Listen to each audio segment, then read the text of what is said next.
Adam, and then we'll go to David in the back. Yeah, Theo, Georgia's got a perfect season, obviously, #1 ranking, string of blowouts and all that. They're seen as somewhat invincible. Where does that play into the motivation of this team, trying to do something no other team has done against Georgia this year? I just feel like that's like, I mean, we don't really look at the record. We just look at them as like we get that they play good team ball, but like we play good team ball too. So we look at them as like they put the pants on the same way we do. They put their shoulder pads on the same way that we do. We're not looking at them as like they're Superman. We just go in and we're going to work hard this week and go in the game the same way that we went into every game expecting to win. Theo, what are some of those those correctable mistakes that you guys can correct to have success against Georgia's offense, which can be explosive at times? It's really just like because the mistakes that we have made this past game were small mistakes. So it's really just getting in the film room and getting together so we're all on the same page. Jimmy. Theo, would you tell me what it was like when the news was broken to you and the team that Tennessee would accept a bowl bid rather than impose a bowl ban? Honestly, I wasn't really, paying attention to that because, that stuff had nothing to do with me. But I mean, it's good to know that we get to go, that we do get to go to a bowl game. So, I mean, it's just another game. Well, first we got to win one more to get there. But I mean, once we do get there, it's good to know that we can go.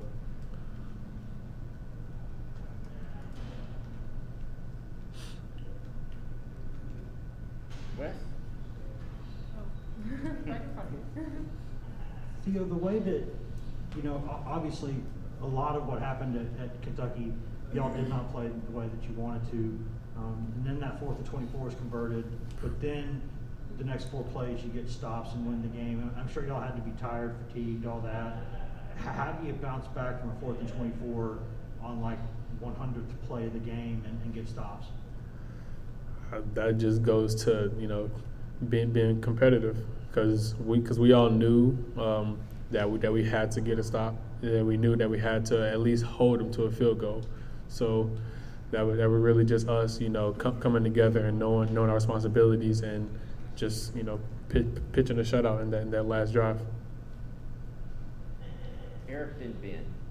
Yeah, kind of going off what Wes just asked, after that 4th and 24, what was said in the huddle? What was said amongst you guys out on the field to bounce back and get that stuff? Obviously, we had looked at the route and, we had got to correct it, but then, we just forgot about it. And then we knew that we had to play we knew that we had to play 4 downs. So we just, came together and got a stop.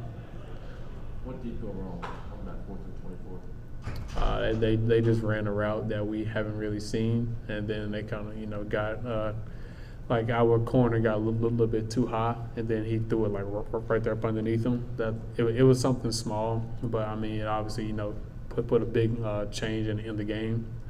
But I mean, it's small things, honestly. And when you look at Georgia's passing attack, just what do you all need to do to find success this Saturday? Really, just stop their big plays because we've been watching film on them. Then they have some guys who can take the top off of defense. So we just gotta contain them and then tackle the running backs. Jimmy, then Patrick. Theo, there's been a lot of conversation about Cedric Tillman having a breakout year because he has gained a lot of confidence.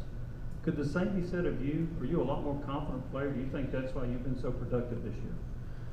I honestly feel like that confidence comes from the extra film study and then the defense that we're playing.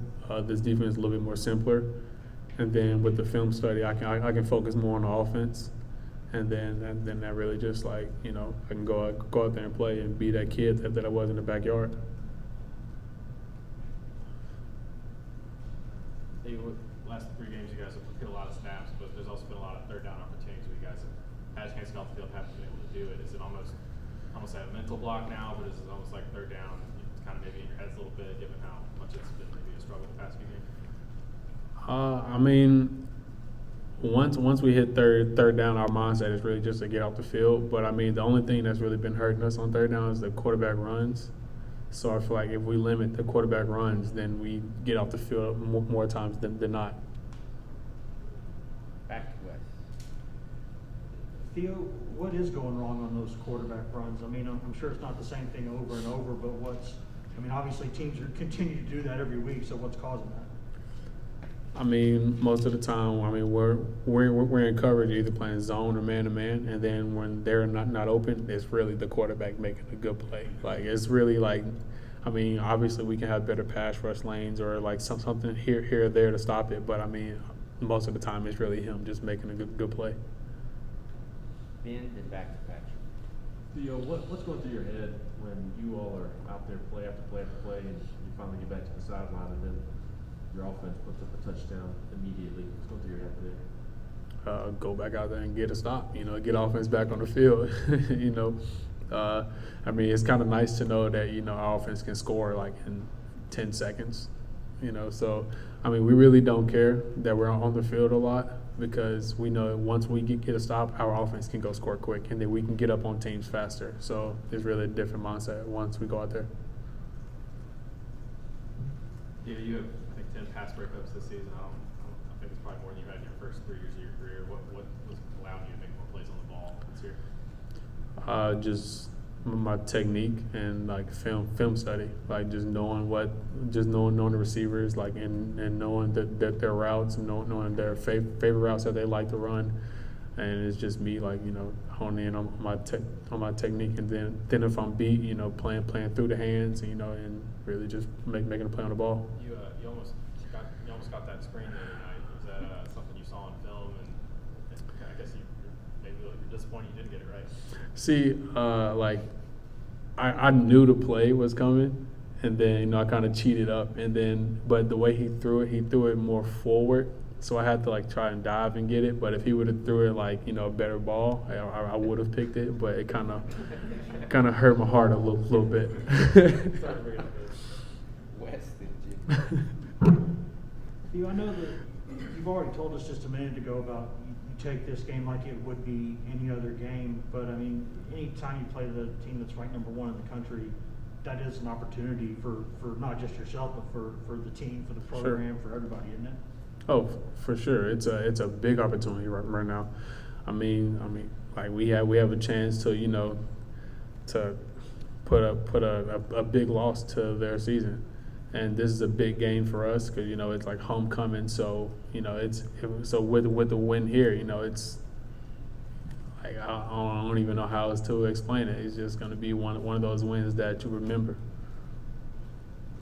Coach Garner said he told his defensive line unit that you come to Tennessee to play in games like this against Georgia. Mm-hmm. Do you see it that way?